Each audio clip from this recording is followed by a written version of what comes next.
Okay, test 1 2 1 2 1 2 1 2. This is MC squared. We're going to do a quick tutorial on how to get the correlation coefficient on a TI Nspire. We start off by going to Home, and from there we're going to go to the spreadsheet. In the spreadsheet, you're going to want to go to this column here, A, and turn that or input that into an X.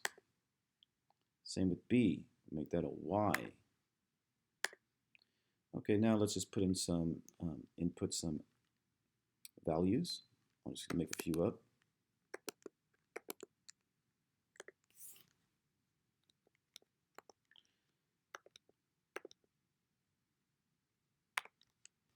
Okay, great.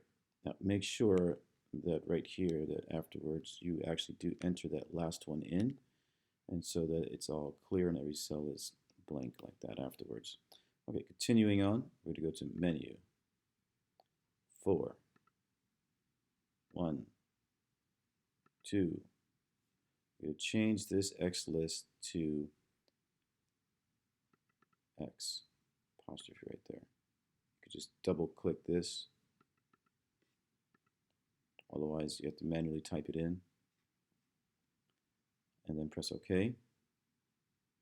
Scroll down until you find R. There you go. Well, that was interesting. It's just exactly one. Yep, and there you go. The end. That's it. If you want to get rid of this spreadsheet, you could just click this and it'll be done, okay? Ciao.